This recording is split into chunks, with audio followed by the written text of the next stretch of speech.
messieurs, bonsoir. Tout de suite les titres de cette édition.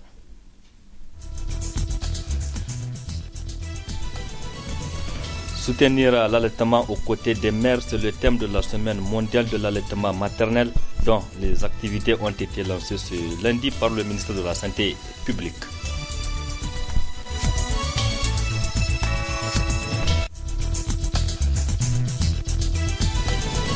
La situation en Centrafrique se complique du jour au lendemain. Les Nigériens vivant là-bas crient au secours.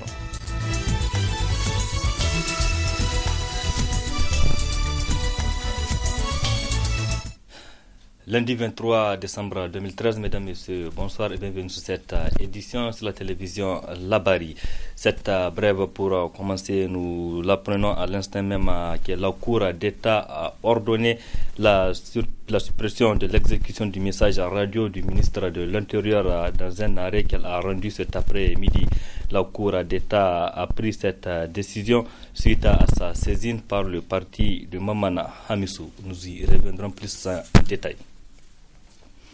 Cela dit, l'animateur français de l'émission Couleur tropicale sur RFI, Claudie Sière, en séjour au Niger dans le cadre d'une manifestation artistique, se prononce sur la marche suivie du meeting organisé le samedi dernier par le Rotaba.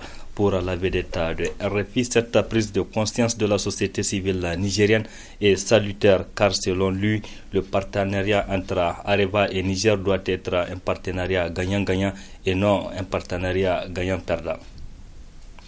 Ce qui se passe entre le groupe Areva et l'État du Niger est symptomatique de ce qui se passe en Afrique depuis les indépendances, et je pourrais même dire avant les indépendances. Vous savez, on parle beaucoup en France des biens mal acquis, les BMA. Et je dis aux uns et aux autres, aux États concernés, aux responsables politiques des États concernés, je leur dis, vous ne devez pas déjà intégrer cette appellation comme étant quelque chose de normal, mais dire l'affaire dite des biens mal acquis. Et les biens mal acquis, pour moi, en ce qui concerne les relations entre la France et bon nombre de pays d'Afrique et d'Afrique francophone, eh bien, ce sont tous les contrats qui ont été établis ou à la période coloniale ou juste après donc les indépendances, en grande majorité juste après les indépendances, parce qu'il fallait revoir les choses, mais revoir les choses avec toujours cette prédominance de la France sur les matières premières qu'elle exploitait jusque-là. C'est le général de Gaulle qui disait après les indépendances des pays africains, la France continuera à jouir des matières premières qu'elle a donc découvertes sur le sol et dans le sous-sol africain. Donc on voit bien que tous ces contrats hérités de cette période coloniale sont des contrats où on est dans un gagnant-perdant. Après, on peut pointer du doigt Areva, on peut pointer du doigt les différents gouvernements français qui se sont succédés durant toute la Ve République. On en oublierait les responsabilités de nos dirigeants. Il me semble que le Niger a ce courage, et on voit que la société civile, et c'est ça qui est important, c'est que la société civile aujourd'hui s'engage, même s'il n'y a peut-être pas de réelle concordance ou alliance entre la société civile et l'État, mais on voit que le citoyen nigérien prend son destin en main et dit que lui aussi, qui doit normalement bénéficier de toutes ces richesses-là, en tout cas des subsides de ces richesses, eh bien, il doit prendre son destin en main et doit pouvoir dire oui, non, nous ne sommes pas d'accord. Claudie Sière, que vous retrouverez plus en détail en partie magazine de ce journal-là. Lancement ce matin de la semaine mondiale de l'allaitement maternel. Le thème de cette édition est soutenir l'allaitement aux côtés des mères.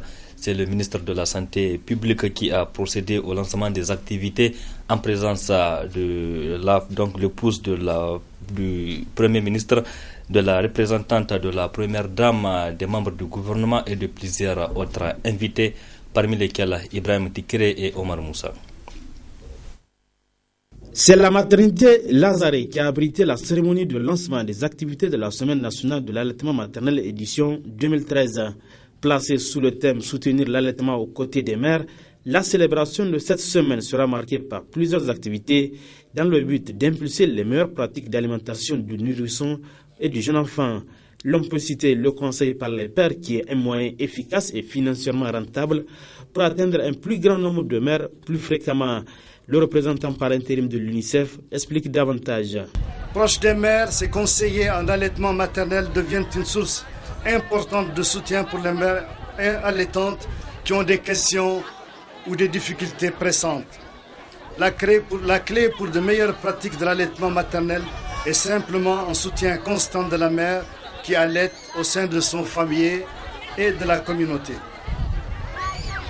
Au vu des statistiques sur la situation de l'alimentation du nourrisson et du jeune enfant au Niger, ces pratiques ne sont hélas pas encore suffisamment ancrées dans la société.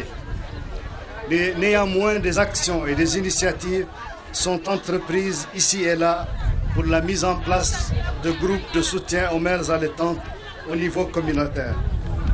Dans la planification de l'avenir, nous devons redoubler d'efforts pour poursuivre, renforcer et intégrer ces actions de conseil dans un cadre global d'intervention, dans les curricula pour la formation initiale et continue des prestataires, dans les formations sanitaires, incluant les centres les centres de santé, les hôpitaux, les maternités.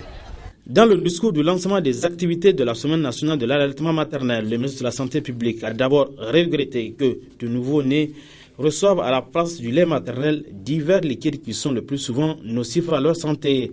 Manu Agali de l'ancien appelle à l'endroit de toutes les couches sociales pour une mobilisation sans faille afin que toutes les mères allaitent exclusivement leurs enfants de la naissance jusqu'à 6 mois. Bien que l'allaitement maternel soit quasi général, peu de nouveau-nés sont mis au sein dès la première heure qui suit l'accouchement. Ils reçoivent à la place du lait maternel divers liquides qui sont le plus souvent nocifs à leur santé. À cet égard, l'enquête nationale de nutrition et survie de l'enfant de juin 2008 fait ressortir que l'allaitement maternel est pratiqué par 99% des mères et 54,1% des enfants reçoivent l'eau en plus du lait maternel avant l'âge de 6 mois. Plus de 37,8% d'enfants sont mis au sein la première heure qui suit l'accouchement et moins de 25% reçoivent exclusivement le lait maternel jusqu'à l'âge de 6 mois. Le défi pour notre pays est d'arriver à impulser les meilleures pratiques d'alimentation du nourrisson et du jeune enfant. Il se trouve que sur le terrain, l'alimentation complémentaire est introduite très tôt ou trop tard selon les régions. Auparavant, le maire du 2e arrondissement et la représentante du gouverneur de Niamey ont pris la parole pour énumérer les bienfaits liés à l'allaitement maternel, des avantages pratiqués par des mamans modèles qui ont reçu des cadeaux. Le ministre de la Santé publique a effectué une visite dans les locaux de la maternité Lazare pour encourager les mères à l'allaitement maternel. Bon à savoir, allaiter est le meilleur moyen d'assurer la croissance de l'enfant car le lait maternel contient tous les éléments nutritifs dont l'enfant a besoin.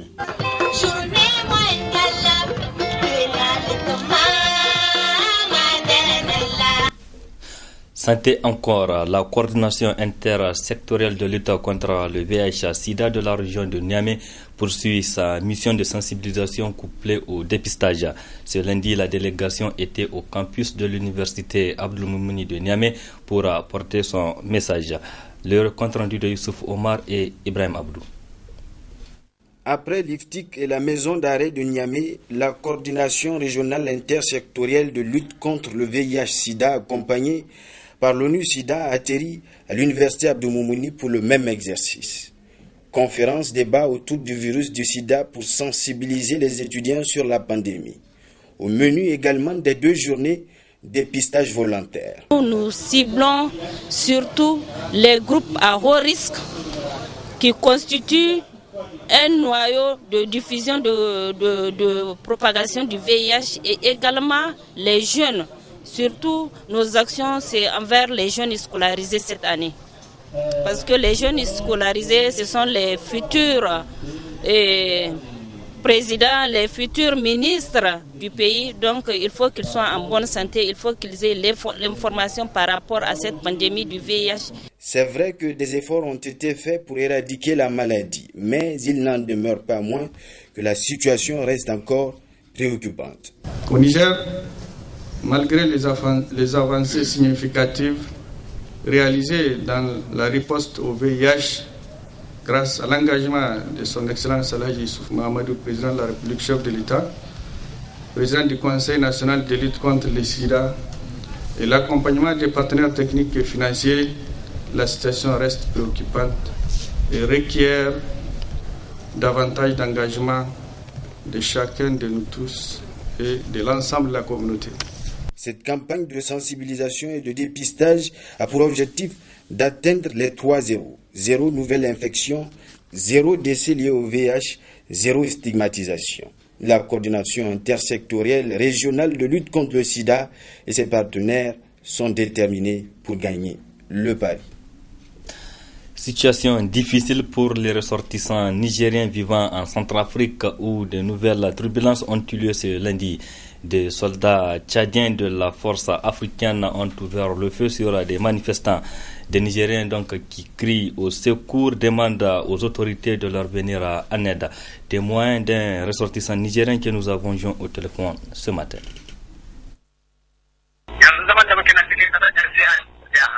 Là où nous sommes, nous vivons dans une situation de sauve-qui-peut. Les choses se sont dégradées totalement surtout ces derniers jours. Nous sommes tous retranchés dans nos foyers. On ne peut plus rien faire. Nous nous contentons seulement de nos dernières provisions. Ici, tu ne sais même pas qui fait quoi. Aujourd'hui, tu ne peux pas faire la différence entre les rebelles, les forces loyalistes et les autres citoyens. Tout le monde prend des armes.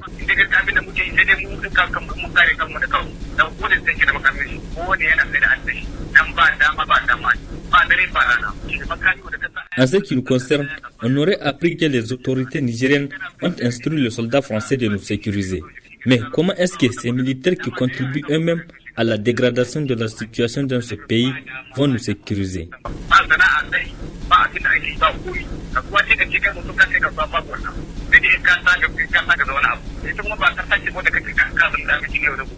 Présentement, la situation est totalement confuse. On ne sait plus à quel sens se vouer. Nous nous remettons à Dieu.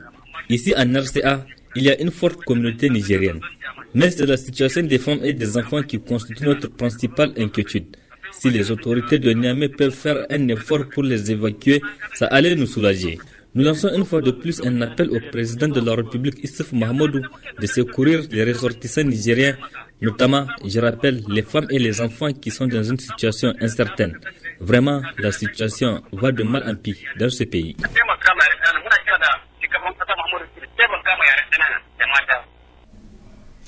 Voilà donc des Nigériens qui vivent une situation très difficile à Centrafrique. L'éducation sociale et financière en milieu scolaire, c'est la thématique autour de laquelle les formateurs des écoles normales d'instituteurs sont formés. Une initiative de l'ONG ADENI qui vise à édifier les encadreurs sur les programmes d'éducation sociale et financière. Le compte rendu avec Souleymane Mouni Barma et Halidou Bourema. C'est une vingtaine d'encadreurs d'écoles normales d'instituteurs qui participent à cette rencontre sur l'éducation sociale et financière en milieu scolaire. Elle est organisée par l'Association pour la défense des droits des enfants du Niger avec le soutien de ses partenaires, à savoir la Fondation Orange et l'ONG internationale Aflatoun. Une rencontre au cours de laquelle il sera procédé au lancement de la plateforme Aflatoun Academy. Objectif, contribuer à l'édification d'une école digne pour les enfants du Niger à travers l'amélioration de la qualité de l'éducation, une meilleure formation continue des formateurs des écoles normales d'instituteurs et des autres enseignants du Niger par les nouvelles technologies de l'information et de la communication, l'enseignement des droits de l'homme et de l'enfant à l'école, le soutien à la participation des enfants à tous les niveaux de la vie scolaire, la promotion des nouvelles technologies de l'information et de la communication comme outil d'éducation dans notre système scolaire. La présente rencontre a pour objectif d'étudier le concept d'éducation sociale et financière des enfants selon le modèle Aflatoun, d'échanger sur l'éducation des droits de l'enfant dans le contexte nigérien, d'examiner les outils méthodologiques et pédagogiques en matière d'éducation sociale et financière des enfants, de procéder au lancement de la plateforme de formation par Internet du programme Afla Academy et de réfléchir sur le renforcement ou l'intégration de l'éducation sociale et financière dans le curriculum national. Les formateurs nationaux d'Aflatoun qui sont avec nous vont mieux nous éclairer au cours de nos débats, dont je ne doute point de leur richesse et de leur qualité. Le gouvernement du Niger, par la voix de la ministre des Enseignements secondaires, salue les efforts de l'ONG ADENI et de ses partenaires pour cette initiative qui va dans le sens de la culture d'un esprit de responsabilité pour les enfants du Niger. Il me plaît de vous féliciter pour cette initiative de renforcement des capacités des agents et cadres de l'éducation, comme ce fut le cas pour Dosso et Tillabéri. Au cours de la présente rencontre d'échange, les participants seront édifiés 2 jours durant sur la thématique de l'éducation sociale et financière des enfants en milieu scolaire. Je tiens, au nom du gouvernement du Niger, à remercier et à féliciter l'ONG ADENI section DI Niger et ses partenaires pour les efforts inlassables en faveur de l'amélioration de la prestation de nos enseignants, donc de l'école nigérienne. Je demanderai à Aflatoun de continuer à accompagner cette ONG pour le bonheur des élèves du Niger afin de cultiver en eux le sens de la responsabilité dans leurs gestes au quotidien. La cérémonie d'ouverture des travaux de cette rencontre a été l'occasion pour l'assistance de prendre connaissance de l'expérience vécue par un jeune élève de 13 ans qui aspire le projet d'un futur entrepreneur, déterminant ainsi la nécessité de mettre en œuvre dans nos écoles une éducation sociale et financière. Le Conseil supérieur de la communication CST est en session depuis ce matin, la dernière de l'année 2013. 6 points sont à l'ordre du jour, dont l'examen du projet de convention entre le CST et l'autorité de régulation de téléphonie et de la poste ARTP et l'examen du rapport du Conseil de presse. Le compte-rendu de cette cérémonie avec Asmana China et Cheb Guisso. C'est la dernière session qui tient le Conseil supérieur de la communication au titre de l'année 2013. Cette session ordinaire du mois de décembre compte 6 points à son ordre du jour. Tout d'abord, l'examen et l'adoption du procès verbal de la session ordinaire du mois de novembre 2013. Puis, en second point, les informations sur le Conseil supérieur de la communication. En troisième point, ce sera l'examen et l'adoption du rapport de monitoring de la direction du pluralisme. En quatrième point, ce sera l'examen du projet de convention entre le CSC et l'ARTP. En cinquième point, ce sera l'examen des rapports du Conseil de presse. Et enfin, en sixième point, nous aurons les questions diverses à examiner. Comme vous le constatez, les différents points inscrits à notre agenda nécessitent de notre part une grande sagacité d'esprit. Rendez-vous donc à l'an 2014 pour d'autres sessions de l'organe régulateur de la communication. Notons qu'au cours de cette année qui s'achève, le CSC a récemment attiré l'attention de quelques organes de presse audiovisuelle et écrite pour le respect de l'éthique et déontologie du métier. Du sport dans cette édition, promouvoir l'athlétisme au Niger, c'est l'objectif que vise la Fédération nigérienne d'athlétisme en organisant une session de formation des formateurs qui a débuté ce matin à l'Académie des arts martiaux.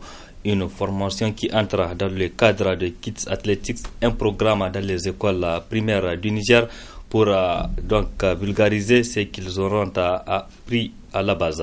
Précision avec le président de la Fédération nigérienne d'athlétisme, le colonel Djibril Issa Hamidou. C'est une formation des formateurs dans le cadre du Kids d'athlétisme, c'est-à-dire l'athlétisme des jeunes à l'école.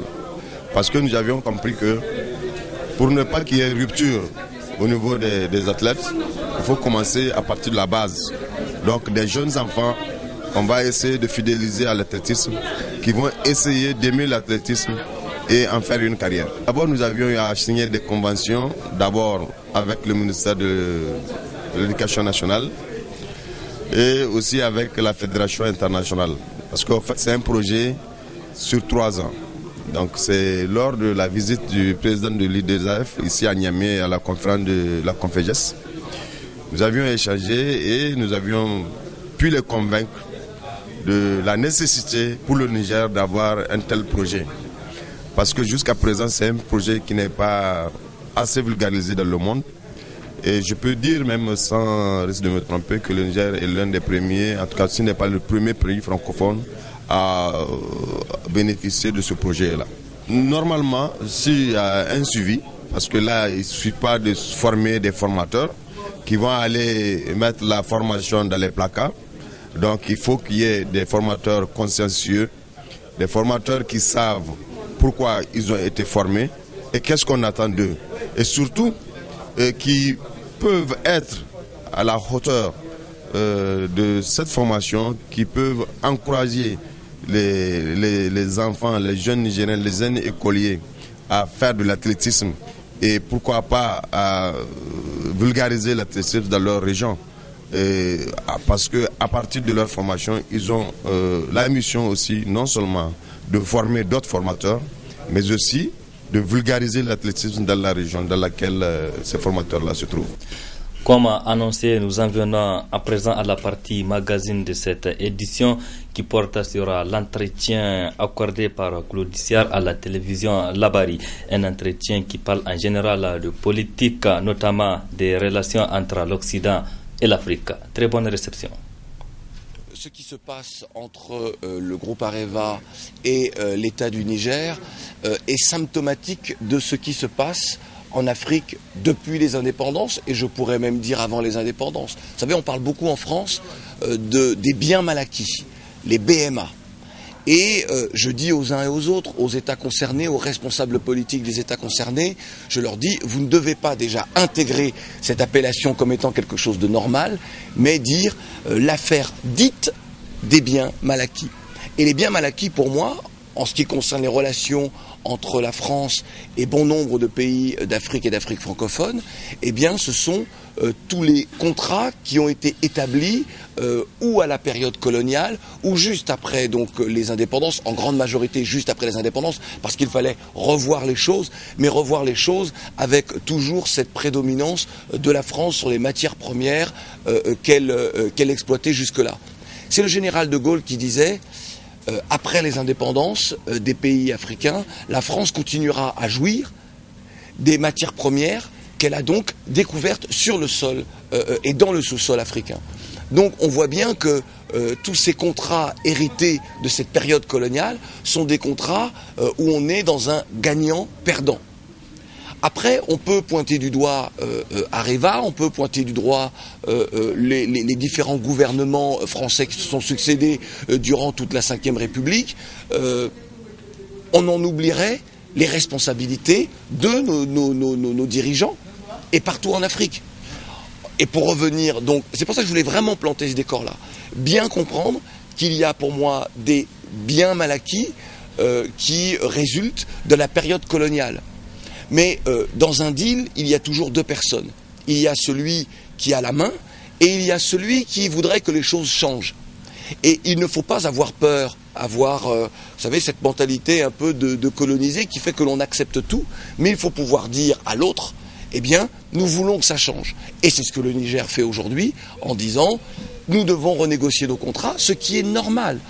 Par exemple, il faut qu'il y ait un véritable contrôle de la part du Niger, mais ce que je dis valable pour d'autres pays aussi, hein, mais de la part du Niger sur ce qui est réellement exploité dans l'uranium. Je vois les pays des Émirats, de la péninsule arabique, savent ce qui est exploité en termes de barils de pétrole dans de leur sous-sol ou en offshore. Donc on doit pouvoir nous aussi contrôler la sortie, l'extraction des matières premières de notre sous-sol. Ça c'est une chose. Mais encore une fois, il faut qu'il y ait une volonté réellement politique, il faut qu'il y ait un courage politique, parce que effectivement c'est du courage. Bon nombre de nos chefs d'État se demandent, mais en faisant ça, est-ce que je ne m'expose pas à peut-être, à plus ou moins long terme, perdre le pouvoir dans mon propre pays? Certains pays se posent la question, hein, certains chefs d'État avec qui j'ai discuté disent on est toujours en danger lorsque on s'oppose quelque part à une politique économique de la France. Je crois que les choses ont changé. Je crois que la France comprend qu'il y a aujourd'hui des exigences de certains États, et les exigences légitimes, eh bien, elles vont jusqu'à pouvoir contrôler un petit peu plus l'extraction des minerais, des matières premières du pays. Je crois qu'il faut que le Niger ait ce courage-là. Il me semble que le Niger a ce courage, et on voit que la société civile, et c'est ça qui est important, c'est que la société civile aujourd'hui s'engage, même s'il n'y a peut-être pas de réelle concordance ou alliance entre la société civile et l'État, mais on voit que le citoyen nigérien prend son destin en main et dit que lui aussi, qui doit normalement bénéficier de toutes ces richesses-là, en tout cas des subsides de ces richesses, eh bien, il doit prendre son destin en main et doit pouvoir dire oui, non, nous ne sommes pas d'accord. Je connais cette société pour y avoir côtoyé certains hauts cadres ou qui faisaient partie de mes amis ou de mes relations, mais c'est une société importante, un des fleurons français, et c'est une société, donc c'est du commerce que l'on fait. Donc je ne crois pas qu'il y ait d'humanisme à vouloir aider le Niger en exploitant son uranium, tout comme il n'y a pas d'humanisme lorsqu'un pays décide de s'engager militairement pour sauver, dit-il, des populations ou quoi que ce soit. Je crois qu'il y a toujours des intérêts, et il ne faut pas avoir honte de le dire. Il y a des intérêts. L'intérêt de la France, c'est aussi de continuer à exploiter l'uranium du Niger, c'est continuer à exploiter des matières premières dans d'autres pays d'Afrique ou dans d'autres pays du monde. C'est comme ça, c'est le système capitaliste qui veut ça. Donc il faut mettre un terme aussi à cette langue de bois, cette hypocrisie, mais il faut qu'en face, il y ait des Nigériens capables de dire arrêtez de nous raconter n'importe quoi. On doit être dans un deal gagnant-gagnant. Voilà, c'est ça la réalité du commerce. En observateur que je suis, et en observateur assidu, je vois bien qu'il y a une volonté de faire bouger les lignes. À la fois pour les Nigériens, pour le Niger et le leadership qu'il peut acquérir sur la scène régionale africaine, mais continentale africaine et probablement également internationale. Et pour cela, ça ne peut résulter que d'une vision, que d'une vraie vision. C'est-à-dire comment fait-on aujourd'hui pour que le Niger soit un acteur important sur la scène internationale. Dans un monde de l'hypermédiatisation, il n'y a pas 36 solutions. Il y a à la fois évidemment prendre des décisions très concrètes pour améliorer le quotidien des Nigériens. Il y a des décisions très concrètes à prendre pour industrialiser un petit peu plus le pays. Il y a des décisions concrètes à prendre pour que dans un monde de l'hypermédiatisation, de l'hypercommunication, le Niger joue également son rôle. En ce qui concerne l'industrialisation du pays. Je prends souvent l'exemple de la Chine, qui, avec Deng Xiaoping, à la fin des années 70, début des années 80, décide qu'il va permettre aux grandes sociétés internationales, et occidentales en particulier, de venir s'installer en Chine. Mais avec, au bout de quelques années, un transfert de technologie. C'est-à-dire qu'on doit pouvoir apprendre aux Chinois comment ça fonctionne. On monte une société en Chine, on ne peut pas la monter si on n'est pas en association avec une société chinoise. Eh bien, lorsque l'on a une telle posture, on a une vision d'avenir. Et on regarde les années 80, on regarde, nous sommes aujourd'hui dans ce début du 21e siècle, on voit ce qu'est devenu la Chine, qui est redevenue, j'ai envie de dire, la première puissance commerciale du monde, et sera la première puissance industrielle du monde dans les 3-4 années à venir. Pourquoi ? Parce que vous avez des dirigeants qui à un moment donné ont une vision. Et le problème de bon nombre de nos chefs d'État en Afrique, c'est qu'ils n'ont pas de vision. Ils ont une vision pour leur clan, ils ont une vision pour leur clan encore plus restreint, qui parfois est familial, mais ils n'ont pas de vision pour la nation. Ils n'ont pas de politique qui ferait que le citoyen, eh bien, se dise j'appartiens à cette nation-là, je suis fier de cette nation et je veux me battre jusqu'au bout pour cette nation, même si moi je vis dans une situation plus délicate parce que peut-être un peu plus précaire que certains. Et c'est ça que l'on doit faire naître chez les gens, c'est l'appartenance à une nation, c'est la force que peut représenter l'État-nation. Je crois que nous avons encore à la tête de bon nombre d'États de notre continent des chefs d'État ou de hauts dirigeants politiques qui ont été élevés au biberon de la coloniale, comme j'aime à dire. Et donc, il y a ce complexe encore. Il n'y a pas aujourd'hui, au sein de l'Union africaine, même si avec l'Afrique du Sud, les choses sont en train de changer, mais des gens capables de dire, écoutez maintenant, ça suffit de vous en remettre toujours à l'ancienne puissance coloniale. Tout comme aussi, il va bien falloir poser la question de la monnaie. Est-ce qu'on peut continuer à avoir une monnaie qui est un héritage de la période coloniale? Ou est-ce qu'il n'est pas temps, 63 ans après 53 ans pardon, après les indépendances, qu'il y ait enfin, ou que, alors je sais que bon nombre de pays ne peuvent pas aujourd'hui se dire nous allons avoir une monnaie, mais on doit pouvoir avoir une monnaie commune. Puisque l'Europe y est arrivée, on doit pouvoir en Afrique avoir une monnaie commune. Et la monnaie commune, elle ne peut, là encore, naître que de la volonté politique, économique des dirigeants du continent. Des dirigeants politiques et des grands capitaines d'industrie, évidemment. Ça me paraît évident. En ce qui concerne ce sommet, moi j'ai été à la fois... c'est pas une humiliation, n'ayons pas de mots trop forts, mais il y a quand même abandon de territoire et de possibilités de décision de nos dirigeants. C'est vrai qu'aujourd'hui, l'Afrique est le continent sur lequel il y a le plus de conflits armés. On a du mal à comprendre pourquoi. Et surtout, on a du mal à comprendre les raisons des conflits armés. On voit ce qui se passe en Centrafrique, c'est juste inacceptable. Moi, j'ai eu plusieurs contacts avec les dirigeants actuels, dirigeants de transition, et Michel Djotodia en particulier. Et ce qui se passe, je l'avais prédit. Ce qui se passe aujourd'hui en Centrafrique, parce que vous avez des gens qui prennent le pouvoir, mais qui ne savent pas quelle est leur vision pour la nation centrafricaine. Et voilà où nous en sommes aujourd'hui, avec des gens qui ont toujours vécu, des musulmans et des chrétiens qui ont toujours vécu en harmonie, et qui aujourd'hui s'entredéchirent pour de mauvaises raisons, parce que c'est toujours pour de mauvaises raisons.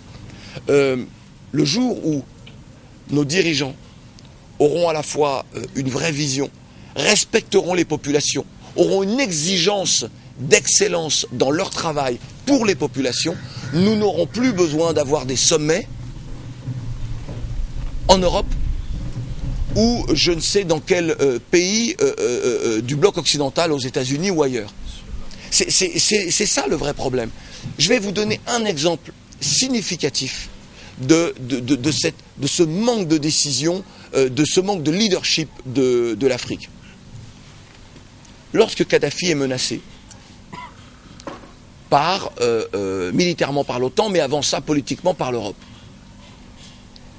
la dignité des États africains, dont bon nombre ont été aidés par la Libye, moi je ne suis pas un pro-Kadhafi, hein, je le dis très clairement, je ne suis pas un pro-Kadhafi, mais je sais quel rôle jouait cet homme pour bon nombre de pays d'Afrique, jusqu'à l'Afrique centrale. Normalement, les uns et les autres auraient dû s'opposer à une intervention militaire en Libye.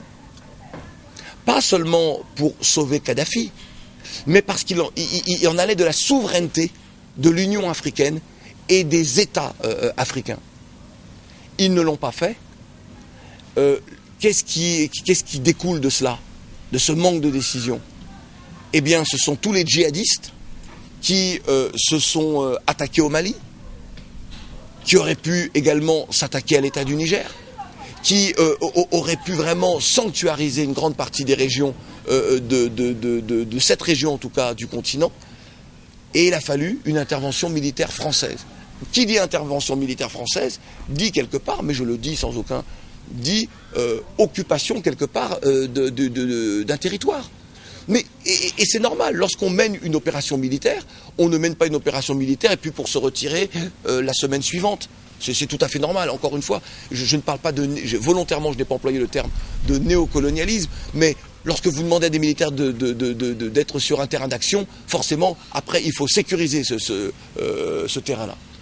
Donc, on voit bien qu'il y a un manque de décision, il y a aussi une grande gabegie des deniers des différents États qui, normalement, pourraient être mis en commun pour avoir une force africaine militaire suffisamment forte pour intervenir à certains moments. Donc le sommet à Paris est un sommet de décembre dernier, est un sommet qui, encore une fois, affiche à l'échelle du monde le manque de vision, de décision, d'engagement et de leadership des pays d'Afrique. Des États comme la France, qui peut intervenir dans une zone comme ça, comme cette zone du Nord Mali, peut commettre aussi des erreurs politiques en termes de décision.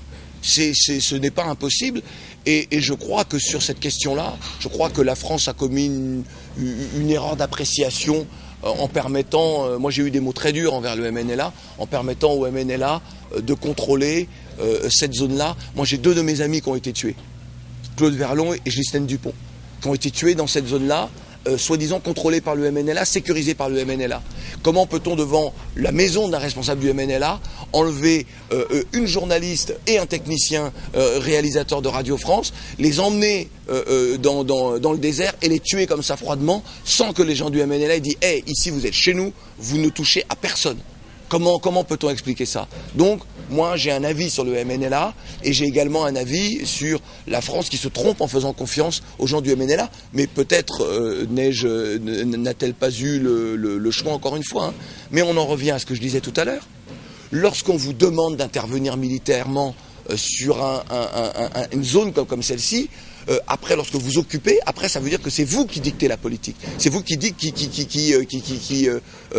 imposez votre règle et votre loi en disant eh bien voilà ce que je pense qu'il faut faire, voilà. Et vous pouvez commettre des erreurs.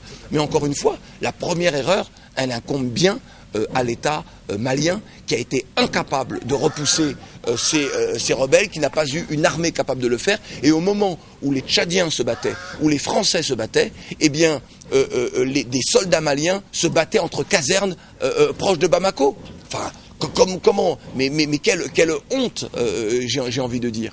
Quelle honte. Et bon nombre de femmes maliennes ont été suffisamment honteuses pour déclarer « Si nos hommes ne sont pas capables d'aller se battre, donnez-nous des armes et nous irons nous battre ». C'est pour dire à quel point il y avait une faillite de l'appareil militaire malien. Donc encore une fois, moi je ne peux pas là accuser la France de jouer un double jeu et d'avoir été à l'origine de tout ce qui s'est passé, parce que ce n'est pas vrai, soyons très clairs. Vous aviez des gens qui étaient surarmés, qui étaient face à un État, l'État malien qui était affaibli, qui était faible et qui n'a opposé aucune résistance à la mise en place de ces djihadistes. Moi, je n'emploie jamais le terme d'islamiste, parce que, vous savez, aujourd'hui en Europe, il y a une islamophobie réelle, et cette islamophobie fait qu'il y a des mots et le langage parfois est piégé. Est-ce qu'on dit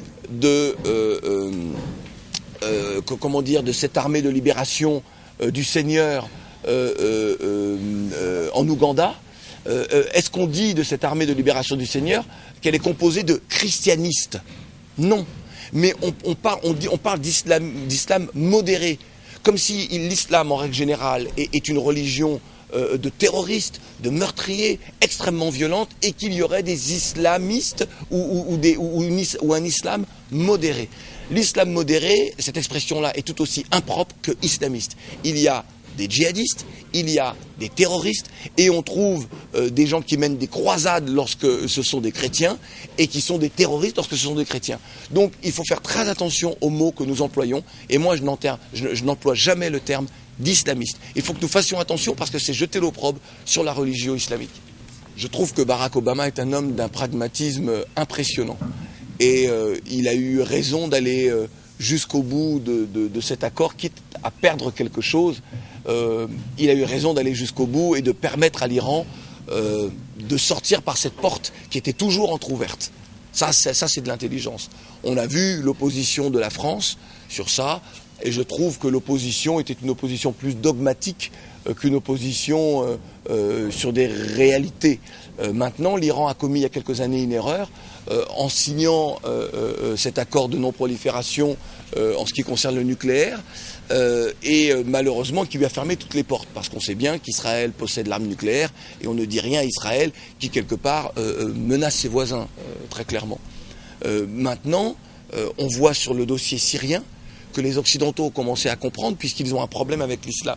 Ils ont commencé à comprendre que ce qui s'est passé en Tunisie n'était pas fait pour leur faire plaisir, puisque comme ils le disent, les islamistes, hein, je l'emploie à dessein, mais pour rappeler les mots qu'ils emploient eux-mêmes, étaient arrivés au pouvoir. Et on a vu ce qui s'est passé en Égypte. Et d'ailleurs, je vous laisse remarquer que l'Égypte est revenue au même régime que celui sous Moubarak, c'est-à-dire tenu par des militaires. C'est bien ça aujourd'hui, et on va voir que vis-à-vis de Moubarak, on va être beaucoup plus souple vis-à-vis de lui. On voit aujourd'hui qu'il se pose la question, mais en Syrie, les gens d'Al-Qaïda se battent contre Bachar el-Assad, les djihadistes se battent contre Bachar el-Assad. Nous combattons depuis, donc je parle là au nom du bloc occidental, nous combattons tous ces djihadistes, Al-Qaïda, depuis déjà de nombreuses années. On va donc être aux côtés de ces gens-là pour combattre Bachar el-Assad, qui est un moindre mal. On voit ce qui s'est passé en Irak aujourd'hui. Nous savons bien qu'en coulisses, l'administration Obama regrette évidemment et n'était pas pour l'intervention en 2003 des États-Unis. Et on voit que c'est aujourd'hui un pays qui a reculé de 30 ans, qui était un pays laïque, qui était un pays moderne et qui aujourd'hui est un pays où une centaine de personnes meurent tous les jours. Ce sont des pays qui ont reculé. Et donc, et tout comme au Pakistan. Et donc la question qui se pose aujourd'hui, et on voit bien, c'est pour ça qu'il y a ce recul du bloc occidental, c'est si nous faisons tomber Bachar el-Assad, nous commettons une nouvelle erreur. Donc il est préférable de laisser Bachar el-Assad mettre militairement à terre Al-Qaïda et les djihadistes, mais de négocier avec lui une porte de sortie en tant que chef d'État. Et c'est ce qui est en train de se faire. Vous verrez bien, hein. Je ne vais pas me tromper, Bachar el-Assad militairement ne tombera pas. En revanche, et je peux mettre ma main au feu, en revanche, on lui demandera dans un laps de temps, une fois que la guerre sera terminée, de quitter le pouvoir. C'est ça, ce sera ça le deal. Et je peux vous l'affirmer. Ce que je voudrais juste ajouter, c'est que nous devons nous regarder l'Afrique du XXIe siècle. Et le combat que nous devons mener, que nos générations doivent mener, des générations conscientes et agissantes désormais, eh bien c'est le combat de l'unité. S'unir pour bâtir, c'est grandir ensemble. Et il y a le destin du Niger est indissociable du destin des pays frontaliers, mais pas seulement du reste du continent. Parce qu'aujourd'hui, on voit bien, hein, l'Union européenne, et on le voit face à la Russie, on voit bien que ce sont deux blocs qui s'affrontent sur la scène diplomatique, sur la scène économique. On voit bien aussi, même s'il y a alliance, que l'Europe s'affronte sur le leadership et sur l'économique avec les États-Unis. La Chine, pareil. Que sommes-nous sur la chaîne internationale, sur la scène internationale? Que sommes-nous? Que faisons-nous? Qui sommes-nous? Nous restons encore une fois les greniers du monde et nous ne jouons aucun rôle. L'Afrique ne peut pas dire sur le dossier iranien, sur le dossier syrien, sur le dossier thaïlandais aujourd'hui, on ne peut pas donner notre voix. Il n'y a que l'Union européenne, il n'y a que que les États-Unis qui peuvent parler et affirmer leur leadership. Je crois qu'aujourd'hui, nous devons être conscients de ce que nous sommes, de ce que nous représentons. Mais pour cela, encore une fois, il faut qu'il y ait des dirigeants qui représentent leur peuple. Il est hors de question qu'aujourd'hui, l'armée des différents pays d'Afrique soit des armées qui sont là pour réprimer le peuple, et non des armées pour protéger l'intégrité territoriale de nos pays. Il est hors de question que nous ayons des chefs d'État qui soient incapables de mettre en place des politiques d'éducation, de santé, des politiques culturelles, parce que la culture c'est l'identité, capables de répondre aux exigences des plus jeunes et des populations. C'est inacceptable. Et si nos chefs d'État comprennent que plus le temps passera et moins les jeunes populations refuseront d'être des générations sacrifiées, le jour où ils comprendront ça, eh bien nos pays commenceront à décoller en termes de respectabilité, mais surtout en termes de développement. Le développement passe par la conscience. Quel est le niveau et le degré de conscience de nos dirigeants? Quel est-il aujourd'hui? Eh bien, on peut considérer qu'il est sur une échelle de 10, qu'il est plutôt à 3. Et ce n'est pas normal. Ce n'est pas acceptable aujourd'hui. On ne peut pas, il n'y a rien qui explique que nos pays soient dans cet état-là. Et qu'aujourd'hui, on ne peut plus continuer à pointer du doigt ni la France, ni la période coloniale. Il y a encore des résidus nocifs de ces périodes-là qui expliquent nos difficultés. Mais aujourd'hui, on serait plutôt à une capacité à 60% à pouvoir régler les problèmes, plutôt qu'il y a encore 20 ans, hein, où c'était difficile. Aujourd'hui, on ne tue plus facilement nos dirigeants, même si l'exemple ivoirien nous montre que les choses ne sont pas aussi simples. Mais s'il y a entente entre les chefs d'État, il est possible d'être plus fort. Et moi, j'aime malheureusement à dire que nos chefs d'État se sont mis d'accord pour ne jamais être d'accord. Et moi, je leur oppose à cette réalité, j'oppose ce qui doit être un leitmotiv, s'unir pour bâtir, c'est grandir ensemble.